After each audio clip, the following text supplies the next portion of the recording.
আবু ফজলে মান বাত আলাল ওযু, এই অধ্যায় হচ্ছে ওই সমস্ত ব্যক্তি সম্পর্কে যারা উযু অবস্থায় রাত্রি যাপন করে, তাদের ফজিলত। ওই লোকদের ফজিলত যারা উযু অবস্থায় কি করে, রাত্রি যাপন করে। তার মানে রাত্রে যদি আপনি উযু অবস্থায় ঘুমান তাহলে এর ফজিলত রয়েছে। এই মর্মে বেশ কিছু হাদিস রয়েছে, যে হাদিসগুলি ইমাম বুখারী রাহমাতুল্লাহ আলাইহির শর্ত মোতাবেক পড়ে না, সেই জন্য ওই হাদিসগুলো নিয়ে আসেননি। কিন্তু অন্য হাদিস আরও রয়েছে সহিহুল জামেতে, সাথে বেশ ফজিলত রয়েছে। সুতরাং ফেরেশতা আপনার জন্য ইস্তিগফার করতে থাকবে, দোয়া করতে থাকবে এবং শয়তানের অনিষ্ট থেকে মাহফুজ থাকবেন। সুতরাং উযু অবস্থায় যথাসাধ্য ঘুমাবার চেষ্টা করবেন। সামান্য একটু অলসতা, আসলে অলসতাকে দূর করা যায় অভ্যাসের মাধ্যমে। নিয়মিত কিছুদিন অভ্যাস করলে এমন হয়ে যাবে যে উযু না করলে মনে হয় আপনার ঘুমাইলে একটা অশান্তি লাগে না, উযু না করলে আপনার বিছানায় যেতে ইচ্ছা করবে না। অভ্যাস করে নেন, আল্লাহ যেন তৌফিক দান করেন। হাদিস নম্বর 247, বারা বিন আযিব রাদিয়াল্লাহু তাআলা আনহু সাহাবী বর্ণনা করছেন, তিনি বলছেন কাল আলী নবী সাল্লাল্লাহু আলাইহি ওয়াসাল্লাম, নবী সাল্লাল্লাহু আলাইহি ওয়াসাল্লাম আমাকে বললেন। তিনি সেই সময় হয়তো একা ছিলেন, এজন্য বলছেন আমাকে বললেন, কিন্তু তার জন্য খাস নয়, আমাকে বিশেষভাবে এই দোয়াটি শিখিয়েছেন, কিন্তু সবার জন্য। কি বলে, এদা আতাইতা মাদ্দাআকা, যখন তুমি তোমার শয়নগাহে আসবে, মাদ্দা শোয়ার স্থান অর্থাৎ বিছানায়, তুমি যখন তোমার বিছানায় আসবে, ফাতাওয়াদ্দা ওযুআকা লিস-সালাতি, তোমার সলাতের মতো করে উযু করো। সলাতের জন্য যেমন উযু করো যত্ন সহকারে, ঠিক তেমনই ওযু করো। ওযুর শাব্দিক অর্থ এমনি পরিষ্কার পরিচ্ছন্নতা যেহেতু হয়, তো যদি এই ওযুআকা লিস-সালাতে না বলা হয়তো তাহলে কেউ ভাবতে পারে যে একটু হাত মুখ ধুয়ে নাও। হাত মুখ ধোয়ার নামও ওযু, লগাবি ওযু, আবিধানিক ওযু। আর শরঈ ওযু হচ্ছে যে সলাতের জন্য যে ওযু। এই জন্য বলছেন ক্লিয়ার করার জন্য যে তুমি সলাতের মতো করে ওযু করো। সুম্মা ইলতাজি আলা শিক্কিকাল আইমান, তারপরে তুমি শুয়ে যাও, আলা শিক্কিকাল আইমান, তোমার ডান কাতে, ডান কাত হয়ে শুয়ে যাও, ডান দিকে কাত হয়ে শুয়ে যাও। ডান দিকে কাত হয়ে শুইবেন, আর চেষ্টা করে এমনভাবে শুইবেন ডান দিকে কাত হয়ে যে কিবলামুখী হয়ে শুইতে পারেন। তাহলে আমাদেরকে কি করতে হবে, যারা পূর্ব দিকে আছেন কিবলার, দাম্মামে আছেন পূর্ব দিকে, ভারত বাংলাদেশে আছেন পূর্ব দিকে, রিয়াজে আছেন পূর্ব দিকে, তাহলে কি করতে হবে, উত্তর দিকে মাথা করে শুইতে হবে, দক্ষিণ দিকে পা করে, আর ডান দিকে কাত হলে কিবলামুখী হয়ে শুইবেন। জি হ্যাঁ, যখন অন্যরকম অন্যদিকে থাকবেন, মদিনায় আছেন আপনি, মদিনায় শুয়েছেন, তখন কীভাবে শুইবেন, পশ্চিম দিকে মাথা যদি করেন, পূর্ব দিকে পা করলেন, ডান দিকে কাত হন, তাহলে কি হবে, দক্ষিণ দিকে মুখ হবে না। আর দক্ষিণ দিকে কাবা দক্ষিণ দিকে রয়েছে। আপনি ইয়ামানে আছেন, ইয়ামান পাঠাইতে হবে না, ও পাসপোর্ট লাগবে, আবার ভিসা লাগবে, ঝামেলা। জিজান আবহাতে আছেন, আলবাহা ওই দিকে আছেন, জিজানের দিকে আছেন, তাহলে সৌদি আরবের ভিতরে অনেকে জিজানে থাকছেন, কি করবেন, পূর্ব দিকে মাথা করে শুইবেন, ডান দিকে কাত হবে, তাহলে কিবলা আপনার মুখের সামনে থাকবে। এটা হচ্ছে উত্তম, কিন্তু জায়েজ আছে। কিবলা দিকে পা করে শোয়া জায়েজ কিনা, জায়েজ, বেদুনে কারাহা, কোনো আপত্তি নেই। এটাকে আমাদের সমাজে কি মনে করে, মাকরুহ মনে করে। শুধু শৌচ কার্য সম্পাদন করার ক্ষেত্রে, তাও খোলা মাঠে, ঘরের ভিতরে ইখতিলাফ রয়েছে, সেই ক্ষেত্রে দলিল রয়েছে বৈধতার। যদি টয়লেটের ভিতরে হয় তো জায়েজ আছে কিবলামুখী হয়, যদিও উত্তম হচ্ছে সেখানে না করা, কিন্তু জায়েজ আছে, কোনো অসুবিধা নেই। খোলা মাঠে পেশাব পায়খানা করা কিবলামুখী হয়ে অথবা কিবলা পেছনে করে, এটা স্পষ্ট নিষেধ করা হয়েছে। সুতরাং সেটা এছাড়া অন্য কিছু নিষেধ নেই। আপনি খাট বিছাচ্ছেন এমনভাবে যাতে আপনার কিবলার দিকে পা, যদি কেউ দেখে, আমাদের দেশের মোল্লারা তাদের অজ্ঞতার কারণে হারাম নাজায়েজের ফতোয়া দিয়ে বসবে, অথচ হানাফি মাজহাবের ফিকহের কিতাবে রয়েছে যেই ব্যক্তি দাঁড়িয়ে সালাত পড়তে পারে না, বসেও পড়তে পারে না, শুয়ে যেই ব্যক্তি সালাত আদায় করবে, তার নিয়ম হচ্ছে দুটি। আর একটি হচ্ছে কিবলার দিকে পা করে শুইবে, আর চিত হয়ে শুইবে, আর মাথার নিচে বালিশ দিবে, একটু উঁচা করে বালিশ দিলে কি হবে, কিবলামুখী হবে না, হবে না, কিবলামুখী তখন সালাত আদায় করবে, কিবলামুখী হয়ে সালাত আদায় করবে এইভাবে, যে শুয়ে শুয়ে। তাহলে কিবলা দিয়ে পা করা হইলো কি হইল না? যদি মাকরুহ হইতো, নাজায়েজ হতো, তাহলে হানাফি মাযহাবের ফিকহে এই তরিকাই বলতেন না। আর আরেকটা তরিকা হচ্ছে যে এখানে যারা আছেন, পূর্ব দিকে আছেন, উত্তর দিকে মাথা করে শুয়ে সালাত, উত্তর দিকে মাথা, দক্ষিণ দিকে পা করলেন, ডান দিকে কাত হয়ে গেলেন, কিবলা সামনে হয়ে গেল, কিবলা কাত হয়ে এক কথায়, যেটা সুন্নতি শুয়ার তরিকা। আর কাত হয়ে ডান দিকে কাত হয়ে শুইলে শুধু দিনই ফায়দা নাই, সুন্নতি শুয়া নয়, বরং তার সাথে সাথে স্বাস্থ্যগত উপকারিতা রয়েছে। স্বাস্থ্যগত উপকারিতা রয়েছে। আমাদের হাটটা কোথায় আছে? হাট কলব বাম সাইডে আছে। বাম দিকে যদি কাত হয়ে শোন তাহলে এর উপরে চাপা পড়ে, হাটটা চাপার মধ্যে থাকো। জি হ্যাঁ, সেটাতে আপনার ক্ষতির আশঙ্কা রয়েছে।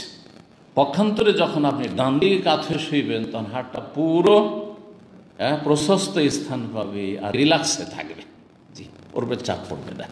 এটা আপনার সুস্থতা কে বহাল রাখবে এবং আপনার আজকালকার তো রোগ এটা ব্যাপক আকার ধারণ করেছে, একরকম মহামারী আকার ধারণ করেছে। এই যে হার্ট অ্যাটাকের ঝুঁকি থেকে অনেকটাই বাঁচতে পারবেন।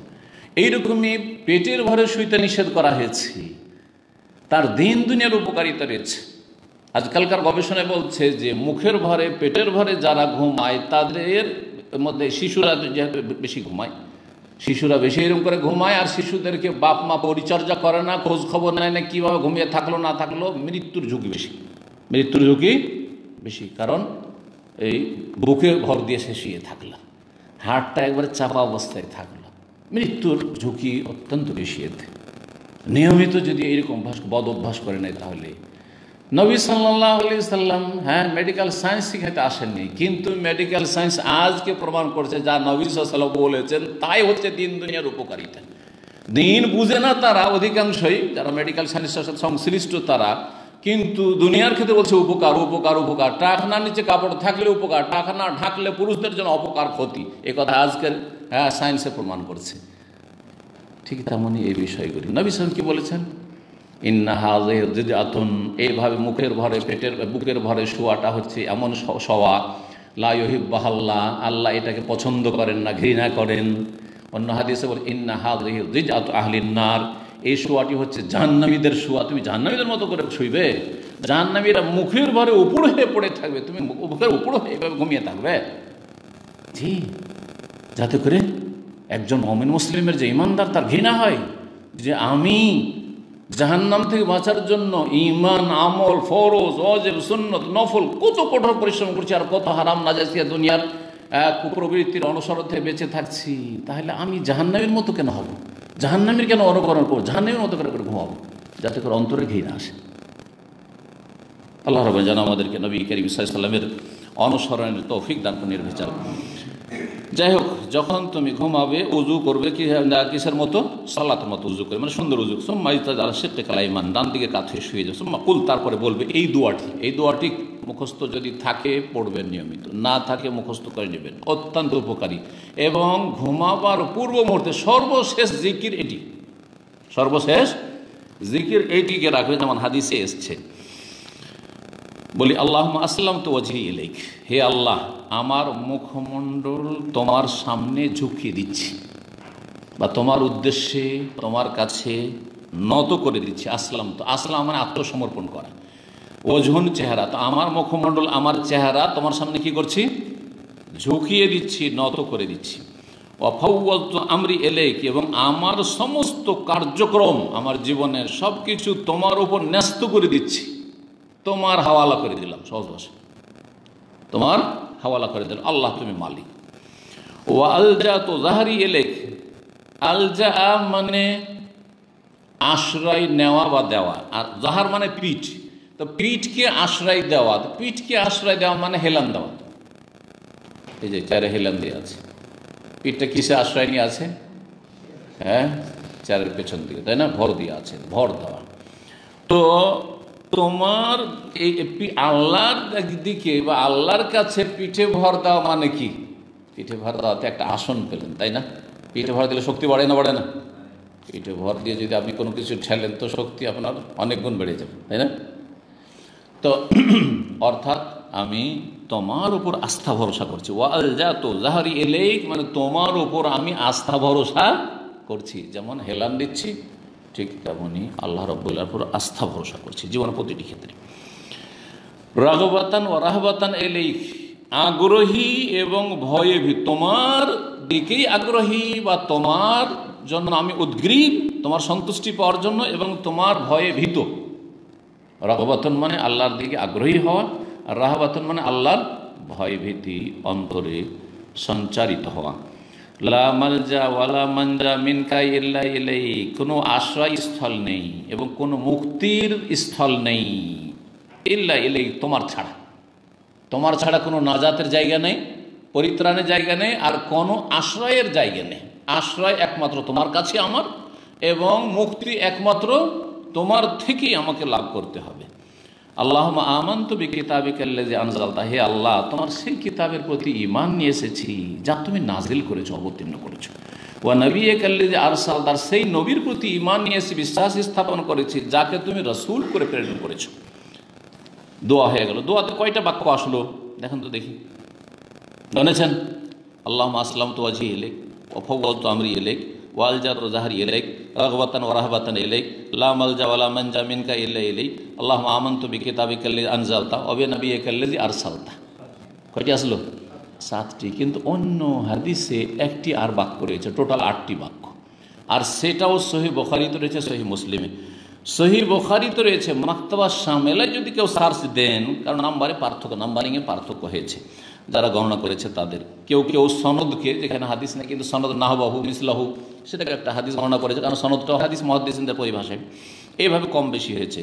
তো মাকতাবা শামেলাতে এই হাদিসটিতে আরেকটি বাক্য যে বাড়তি রয়েছে, সেটা হচ্ছে ওয়াজ্জাহতু ওয়াজহি ইলাইক, আল্লাহুম্মা আসলামতু নাফসি ইলাইক ওয়াজ্জাহতু ওয়াজহি ইলাইক, ওয়াজ্জাহতু ওয়াজহি ইলাইক। এই বাক্যটি, আমার চেহারা তোমার দিকে ফিরিয়ে দিচ্ছি, আমার মুখমণ্ডল চেহারা তোমার দিকে ফিরিয়ে দিচ্ছি। ওয়া আসলামতু নাফসি ইলাইক, এখানে আসলামতু ওয়াজহি, ওখানে আসলামতু নাফসি, আমার জীবনটাকে তোমার উপর সঁপে দিচ্ছি, তোমার ন্যস্ত করে দিচ্ছি, তোমার সামনে আত্মসমর্পণ করছি, আমার পুরো প্রাণ জীবনটাকে আমি তোমার জন্য সমর্পণ করছি।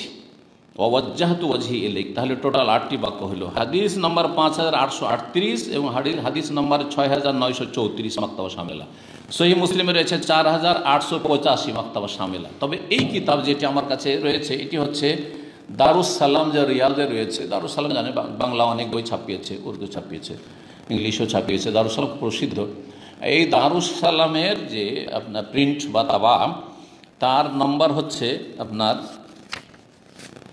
এর নাম্বার হচ্ছে 6311। ওয়াজ্জাহতু ওয়াজহি ইলাইক, যে 8টি বাক্য দিয়ে হাদিসটি রয়েছে, সেটা হচ্ছে 6311, আর আরেকটি হচ্ছে 7488, 7488। তো এই বাক্যটি বাড়িয়ে নেবেন। দ্বিতীয় বাক্য আল্লাহুম্মা আসলামতু নাফসি ইলাইক, তাহলে এইভাবে রয়েছে, আমি যেভাবে পড়ি আল্লাহুম্মার পুরো যেটা পারফেক্ট 8টা বাক্য মানে যাতে রয়েছে, আল্লাহুম্মা আসলামতু নাফসি ইলাইক, তারপরে ওয়াজ্জাহতু ওয়াজহি ইলাইক ওয়া ফাওয়াদতু আমরি ইলাইক ওয়া আলজাতু যাহরি ইলাইক রাগবাতান ওয়া রাহবাতান ইলাইক লা মালজা ওয়া লা মানজা মিনকা ইল্লা ইলাইক আমানতু বিকিতাবিকাল্লাযী আনজালতা ওয়া বিনাবিয়্যিকাল্লাযী আরসালতা। কয়টা হলো? 8টা বাক্য। মুখস্থ আছে? মুখস্থ করবেন। এত সুন্দর দোয়া মুখস্থ করেন না কেন? রাত্রে তো জিকির নিশ্চয়ই পড়ছেন, বেশ কিছু জিকির পড়ছেন, কিন্তু এইটা আজকে থেকে শুরু করবেন, দেখে দেখে পড়তে শুরু করে, মুখস্থ করবে, আর তারপর পড়বেন।